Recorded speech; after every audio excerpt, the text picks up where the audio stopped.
What does a good opening of a movie have to have? It's just really simple. I want to know what's going to happen next. And I can't tell you how many times I've seen the first 5 or 10 minutes of a movie and I don't want to watch the rest of it. For a couple of years, I was a programmer at the Sonoma Valley Film Festival. And was a program director, and I watched films. And you can tell within the first few minutes, you want to know what's going to happen next. You have to be engaged. You have to be drawn in. It's got to be something emotional. You have to connect. And you just really have to know what's going to happen next. You can have look, you can have like a great opening and that can actually, if you don't have that great opening, it's not going to propel the rest of the film because the middle of the movie can get muddled. I think middles of films are tough. But if you blow the opening, there's no point in watching the rest. I can't tell you how many first 10 minutes of movies I've watched. So you have to grab the viewer in the first 10 minutes. And it really comes to, do I want to continue on the story with this character? Can you think of one that's like the perfect opening? That stands out as a model that you would never feel you could live up against? See, my taste is so weird. I'm a terrible person to ask that question of what's a great opening. But I'll say that probably one of my favorite independent films of all time is Richard Linklater's Slacker. It's a totally non-traditional narrative. It follows different people's stories, sort of set in a day in Austin, Texas. It's very much the flavor of that town at that time. And I love that movie. I don't know what it is. I think it's, some of the stories are more engaging than others, but just I want to live in that world.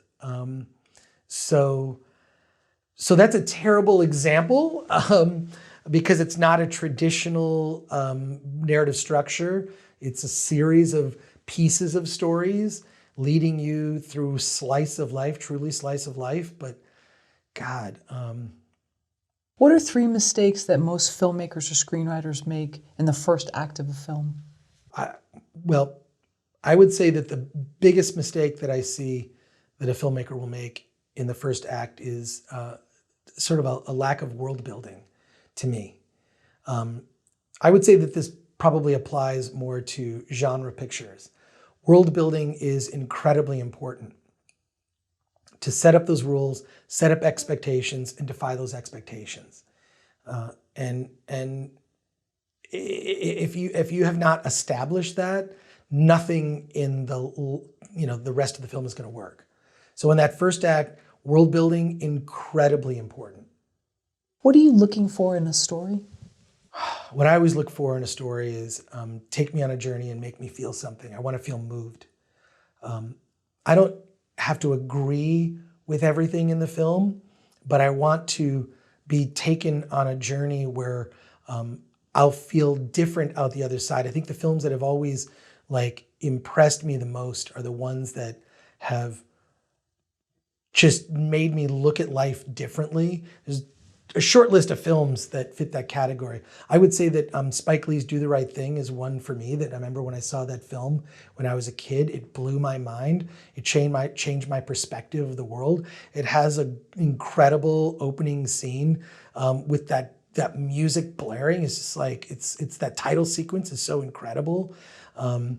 But it also, there's a sweetness to that world, and it's such an original vision.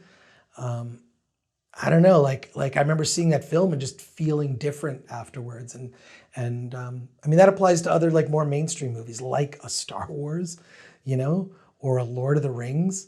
But make me feel something, move me in some way, and surprise me, make me want to go on this journey. And then, if we're lucky, I have a changed perspective. What is the purpose of story? Wow, that's such a these are big questions you're asking.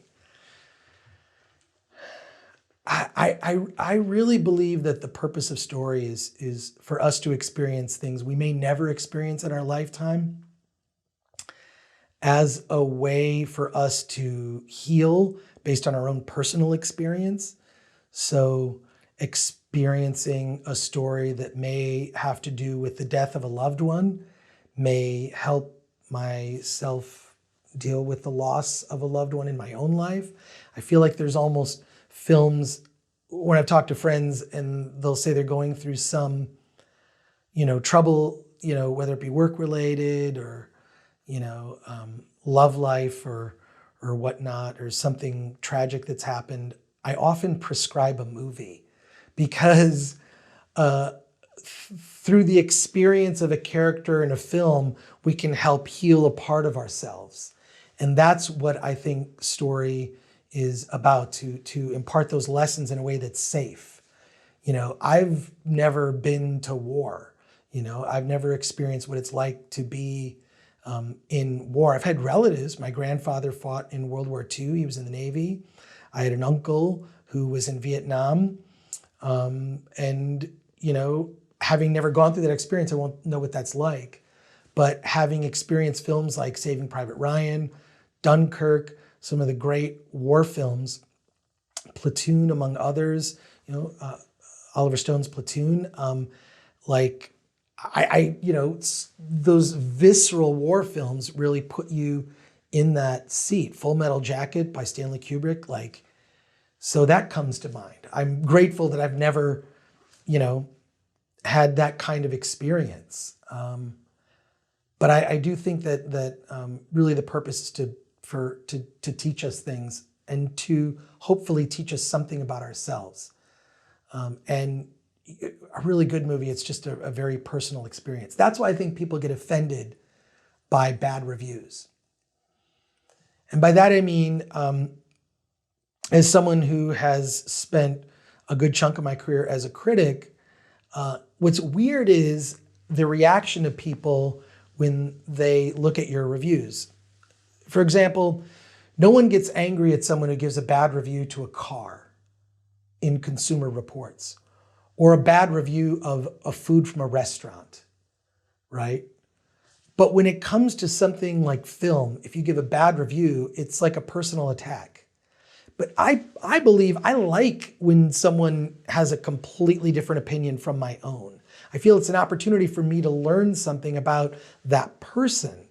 I wouldn't say to someone who disagrees with me about an opinion that I have about a film that they're wrong. I want to hear what their justifications are for how they came to that conclusion. But I do find it humorous sometimes that people will be angry for having a strong opinion about a movie. I think that that's a personal choice, and so I find that very strange. Do you think that you're able to withstand punches more? Maybe some people are too sensitive? Yeah, I do think that me not giving a shit is really helpful in the sense that it's like a shield that protects me from just not caring what other people think. I think the longer you think what other people think, that can be creatively crippling. And so I try to avoid that at all costs. Try to avoid giving a shit what people think. I mean, it's a worthless exercise. I like that, writing a prescription for cinema. Yeah, I mean, look, I've had friends that are just like, oh, you're going through this? Oh, you should watch that movie with George Clooney, Up in the Air. You just lost your job. That one was good. Jerry Maguire's probably good too. You know what I mean? Life is a House. Yeah, stuff like it's just I mean, here's a prescription for you're going through this thing, having a problem, like an Ann Landers column, which I don't even know if that exists anymore, like an advice column, but you're prescribing movies instead of advice. But yeah, no, there's certain movies I'll watch over and over again that I think kind of helped me. I mean, I know for a fact, there is such a thing as movie therapy. And that's why I think that people, that's why I think that this medium's not going away. It's certainly going to evolve in terms of the way we see it. Take 2 Steel Magnolias, call me in the morning. Yeah, exactly.